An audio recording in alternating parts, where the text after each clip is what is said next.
Hi folks, I accidentally pressed caps lock, fuck that. Anyway, I am here to show something. Now, people have been disputing on the forums for a long time now, and people have been shot down for going for mono element. Well, there's a reason for that, because you only have 5 skills typically, then some utility, and you could have had many more. You know, 20 skills in all, plus utilities. Now, while I can agree with that to an extent, the main issue that goes along with that is cooldowns. It was because of cooldowns you're forced to switch elements so constantly. I'm going to show you a build for Earth, as I haven't done builds for the others, to do mono element with decent cooldowns without causing too many issues. So, first let's look at my gear. As always, we're using the runes Adalyak for health regenerations, toughness, and vitality. This is a team-based build, and also a tanky build. Tanky DPS, as you will. Though your main duty is to get among your team and to cause as much havoc as possible. Now we go to my weapon here. We have increased inflicted bleeding duration. It's the best one we can honestly take, because it really isn't anything else I can really use for it. And you inflict a lot of bleeding down here anyway. So, yeah. My amulet is Soldier's Amulet for the toughness and vitality mix. And the power. Not really worried about the power, I just want the toughness and vitality. But still, Soldier's Amulet is the best for that. Now, as you can see, my crit chance is absolutely horrible, so you know I'm not trying to go for a major burst here. My health is only 18k. However, I am tough as shit. As you can see here, I've got a lot of toughness and a lot of armor capabilities. Now, let's go into my traits. I have 30 Earth, 10 Water, 30 Arcana, and let's go here. That's just nice. This is excellent. This is one of your 3 skill procs from, you know, fulfilling certain conditions. This is absolutely vital. Without this, this build would not be viable whatsoever. Now, of course, that's just nice, because you're not going to dodge much. You're going to be taking that hits. You're going to be tanking them. Now, of course, this is nice as well. You combine the 2 of them, you got a pretty decent damage boost, you know? So, honestly, you make up for it. Now, we go into here. This is where it's going to really help you. This, right here. Grants you regeneration and vigor. Now, the thing about Armor of Earth, it is technically a cantrip. It means when it procs off your health, you gain regeneration and vigor. And then you have your armor, which gives regeneration in the first place. So, and then when you use Armor Earth yourself, you can also give regeneration and vigor. You get that? Now, it only procs every now and these seconds, which is fine. Now we go down into the Arcane here. Now, you think this is kind of weird, but the boon duration helps out with the regen. It's a regen boon. This doesn't matter. Now, this is what matters. It creates an arcane shield when health is at 25%. This is your second proc ability. And arcane shield takes 3 hits and then expires or just explodes when it hasn't been hit. Honestly, the arcane shield is just simply going to save your ass. Because when you're at that low of health, they're going to try to burst you down as fast as possible. They're not just going to attack it out. So, they're going to go for that little burst, and up to 3 of those bursts are going to do nothing. Now we go over here. Area attacks with staff or logger. This is obvious for what you're using it for. And finally, we have Invasive Arcana, which instead of churning Earth, should be doing, it does Shockwave. Of course, you could change this at a later time when it says it actually does churning Earth, which honestly, it'll just be stronger at that point, if they decide to fix that. Now, let's go to my skills. You have Stoning Occurs, of course, your basic auto attack, which only does a second of weakness, not really all that great. tell you that much. And here we go, Eruption. This has a delay until it explodes and does these wonderful 13.14 seconds of bleeding, which technically it might as well just do 13. No offense. But we go with this. It does quite a bit of bleeding damage, and it's 6 stacks, which is excellent. And then we go here. This is highly important.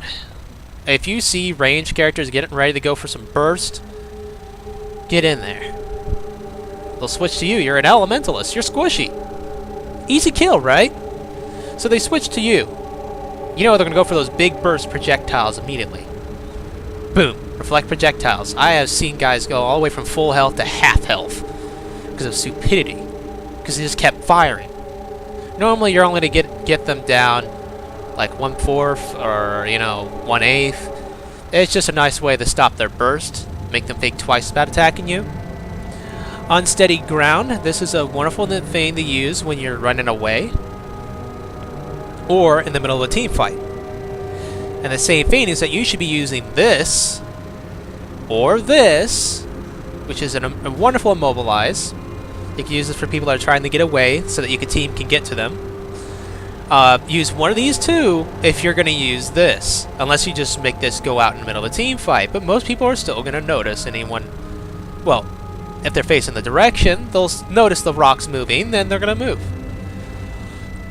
So place this in the middle of that team fight, and then let this off. You'll get those bleeding stacks in there, a decent amount of damage, and you'll get an early cripple. And it doesn't have much of a cooldown, so it's usable. Same with all this. You notice it's only in the 20s for all of them, except one is at 6. Notice how nice that cooldown is. Alright, now from earlier, look. This grants health every time you cast a spell. Now with that going alongside all the regen you're getting, you can understand how this is helping out with the viability of your build. Now before we cover the Conjure skill, let's cover the others here. Armor of Earth, which grants stability for 10.5 seconds. Might as well be 10. And protection for 10.5 seconds, which might as well be 10. That's wonderful. And because we have that water trait, we'll gain regeneration as well. Now we go to here. This is your extra immobilize. Yes, it improves toughness, and it's nice to have it for that. But I mainly brought it along to have an extra immobilize to work with my group. It's a 3-second immobilize, if not broken out of, and it is quite helpful. And as my elite, I have chosen Glyph of Elementals, because the Earth Elemental actually does a fair amount of damage, and he can take quite a lot of hits in those AoEs.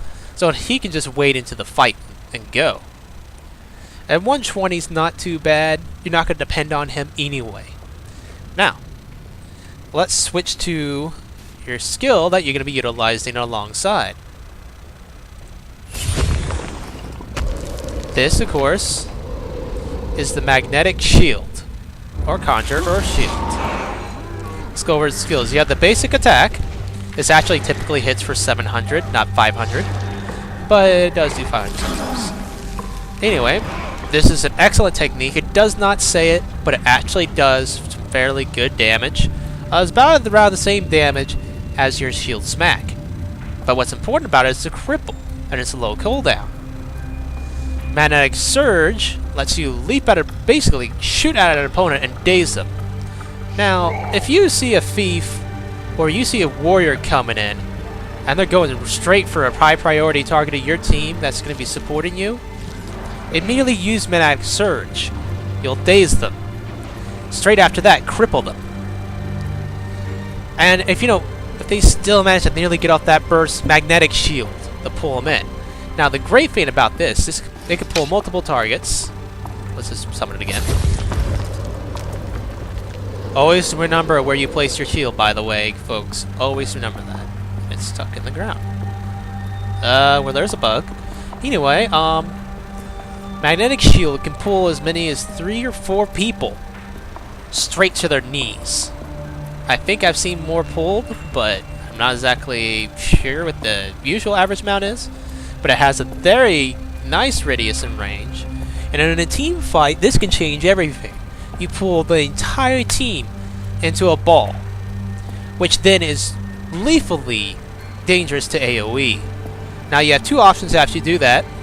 You can pull off Fortify, because they might switch to burst you, because they might be, they might have thought they've underestimated you and they're going to burst you down. Use Fortify while the rest of your team works their AoEs. If not, they don't burst you down or try to turn their focus on you, immediately evade, and then use Crippling Shield to keep them in the place that you put them at, and the rest of your team should do the job. Now, what is so excellent about this is that the fact that this has a 60-second cooldown, correct? Well, you're going to be using it for 60 seconds anyway, which means no big deal. Now, once again, let's look here. Simple cooldowns. Fortify is your largest cooldown, and you can only really use it once. Remember that.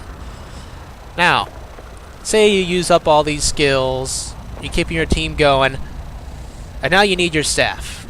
Well, the thing is about, since these cooldowns are so low, you can use these for a good while. Immediately drop your bundle. Use your techniques here. Everything's on cooldown. Things are getting a little tough again. Boom! Magnetic shield. You're tough. You're tanking again. So, don't ever think you're at a disadvantage with this. Your cooldowns are so low that you can utilize your skills on your staff, switch to shield, utilize the skills there, and switch back to staff with all your cooldowns back without any issues. As long as you keep track of where your drop shield is, you can also never be without your shield. No matter what. You'll always have this, never on a cooldown if you keep that up, because, well, while it does have a cooldown, after you've gone back to staff and then picked up the shield again, by the time you use up that shield and switch back to staff, once again, it's ready. Though it might as well never be on cooldown. So remember, you have two armor reverse. One that you proc yourself, set yourself, and then one that procs when you're at 50% health. You have Arcane Shield for survivability as well. Then now let's go over what you have in CC. We already know bleeding is our main condition we can apply, obviously. Now let's go into our CC. We have our cripples, which we have Unsteady Ground, and then Shield Throw for our second cripple. Now, we have, right here, we have our Immobilize, and we have a second Immobilize here. Now, we switch into our shield mode here. We already saw the Crippling Shield, correct? Now, we have Daze, and then we have our second knockdown. It's still only a knockdown, sorry. But there's our knockdown, which is very handy, and you can knock down multiple foes. That person's staring at me. So, you have one knockdown, two immobilizes, a daze, and two cripples. That is more than enough for team play. So you want to say a mono element isn't possible at all, honestly, you can suck my dick. Because it is. It is more than viable. Now, by the way, here. As you can see, it's about the same damage as your smack. And you see, you do not do what the tooltip says. You easily do 700, 800 damage. So you can use it to auto-attack with your team. Now, while this still has its charge, let's get over here and show off Magnetic Pull. Might and glory! Alright, you see I pulled 3, so it's about 3. That's 3 out of how many? 8 people. In a team fight, that can still make a big difference. Now, 3 seconds of invulnerability. You got Manic Ura. Lasted 5 seconds. Obviously handy. Now we got Unsteady Ground. As you see, as you move it around the terrain, it switches directions. Ow. So if you were to place this here, then immediately go like this. The chances they'll get out of that radius is so low. They have all that bleeding. And yes, this does work in a line. As I just showed. And look how long that bleeding is going. Jesus. So now when you think about that, you can just keep going, boop! You can always bring that out in team fights constantly. Look at that. That is so pretty. Now let's see, let's put him right there. Now let's do 5. Boink! But you noticed, it went straight through and hit the target. But it also meant it hit other targets. However, despite that, it does not apply the bleed to multiple targets. So that you have to think of that as just like your auto attack. It's just kind of nice that it goes through enemies, but do not think of it as a way to really line up anything. But anyway, just remember your basic combo when dealing with a team fight. You're going to immediately go 4, 2, and 5.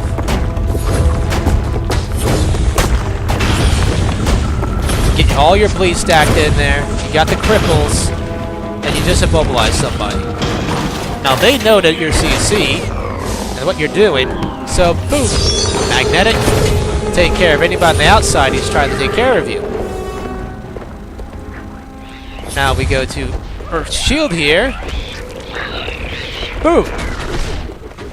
As you notice, you can cripple the line. Now, the great thing about this crippling shield is how it's utilized like throw a wrench. Now, you could just throw it in a straight line, like, you know, I showed you that. Or, you could do this. Replenishing. And make it go through an entire group. Make sure when you throw the shield that you move, so it comes back through other enemies for extra cripple time. And of course, after you go, if you're going out from the outside, you go for a magnetic. Daze your nearest target. Cripple again. Of course, normally you want to roll out, then press the cripple. And of course, the nice thing is you'll have that shockwave go off. Getting healthy. So, enjoyable to say the least. And boom! My magic shield glitched out. I would say the duration probably wins. But typically, no. When you're utilizing all your techniques, that won't happen. Let me kill this one guy real quick. And then go. Alright. So you basically saw what you're capable of. The cooldowns are more than enough to take care of everything. Let's pull out our little dude. And he's kind of attacking all of them. Let me go. Wait for this heavy to come back. I'll just do a quick auto attack. There we go. As you see, he just he grants protection. There we go. Now he can do things by himself. He hits fairly normal, but he'll apply weakness, which is good.